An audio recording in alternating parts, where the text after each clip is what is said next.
Alright, bonjour mesdames et messieurs. In this video, I want to show you how to take the best possible photo with an iPhone at night. I shot this 2 days ago and I actually printed it with a professional lab to see if the iPhone could take good photo at night. I know it can do during the day, but at night it's much harder. And I'll show you all the tricks. Come and join me. So you see me, I'm in Lightroom Mobile. I went to the Pro section. I'm selected Pro. That's very important. And I clicked on the ISO button here. And then you move up and down this little button and you get the proper ISO. The name of the game is to go the lowest possible. So when you shoot at night, I try to be at 32 or 40 ISO. In this case, it was so dark that I went down to 40 ISO. Next is the speed. So what I do is I move up and down the same slider. And I usually at night, I try to go for like 1/25th of a second because it's a very wide angle and it's pretty stable, and with a self timer should give us a sharp photo. So I set it to 1/25th of a second, hoping there is a nice city light. Next, you have to make sure you're shooting DNG and not JPEG. So just click on the left side here, make sure DNG is the option because you want to shoot RAW. This is where you're going to get the best possible quality photo. Very important. Also super important is the self timer. You've got, different option: off, 2 seconds, 5 seconds, or 10 seconds. Make sure I just do 2 seconds. 2 seconds is enough. Then once you shoot RAW, you don't really need to worry about the white balance. But in this case, I took the bulb white balance. It's a little bulb symbol as a white balance because it's the one that works the best at night with the city lights on. And then it's just a matter of finding the right composition. Here I am in Odéon in Paris. It's really the blue hour, and trying different photos. And we're gonna go to Lightroom on the phone itself, and I'll show you the whole retouching and how to get the best out of these photos. All right, so what I'm gonna do now is I'm gonna retouch this photo. So this is the photo that I just shot, I just showed you in a tutorial. And the first thing I usually do is I go to exposure. That's the little sunshine you see there. And then I'm going to do my white and black. I just wanna make sure there's enough darkness, which is easy on a night photo. I'm going to boost my white.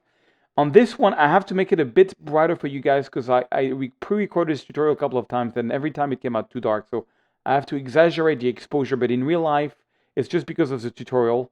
I'm going to open up the shadow a lot, bring down some of the highlights. And the white balance is already correct. Remember, because I had the white balance on the lamp, like city lamps. And if you put your finger, you can see the before, the after. I would go also to white balance, maybe add just a little bit of magenta. I usually don't add vibrance and saturation on night photos because they're already so dodgy. I also don't do dodge and burn because it's so naturally dodge and burn, you see. And it's so saturated already. I just love the look at night. I couldn't believe you can get that with an iPhone. So, but let me show you how it truly works. So this is the photo I got from the Musée d'Orsay, one of the nicest museums in Paris. And the way I work, because I go fast at night, is I use my presets, which you can have a whole bunch with my free toolbox. The link is just down below the video. It's really cool. So you click here on presets. I'm going to use one of the blue hour preset, the blue hour linear light. And look at that. It's already looking good. On my screen, it's looking awesome. On your screen, it probably just needs to be boosted a little bit. So I'm going to exaggerate exposure, but that is just for the tutorial. And because it looks already awesome. And yeah, most of it is cool. I might just go in there and add a bit of magenta, but it's done. You see, it was one click. So that's why I use preset, because you can go so fast. And by the way, guys, I'm in Paris. Look at the before. You put one figure and after. It's really cool. I'm in Paris doing a whole new course on the basics of photography. So if you get my free toolbox, you will get my daily newsletter and you will know exactly when this comes out.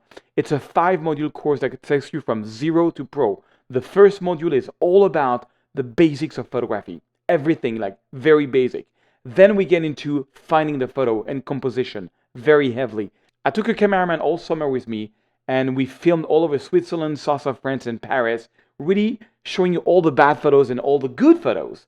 Then I have a whole module on retouching all these photos. So it's all the basics of Lightroom, Photoshop, and Luminar. And then we have a whole social media module with how to export for social media, how to get the best of social media, how to print. I bring you to like a professional lab and we print some of the best photos, like big prints. And then there is a whole business module coming at the end. So this is going to come out in about a month. It's the best tutorial I've ever done, so stay tuned for that. Anyway, so one trick is once you apply a preset on a photo like this and you like it, you can just go here, take the three dots, click on copy settings, and you see the check mark here, you just click on it. And for example, on this one, I'm just going to click three dots, paste settings, and boom, it's done. Let's take the next one, same thing, paste settings, boom. And voila, and you can adjust, this one looks a bit dark, so fine, you can just adjust, the exposure. But if you shot at the lowest ISO possible, like I showed you, you will be golden. You will be golden. It's very important. Before, after. And one thing I didn't mention also, I'm using the iPhone 11. The iPhone 11 has got a very wide angle called ultra wide, and that's how I got that shot. That's one I didn't show you on the shooting video. But this works for any version of iPhones or Android. Just make sure you use the lowest ISO possible at night, and all the tricks I just showed you, you're gonna get some amazing night photos. Hope you like this.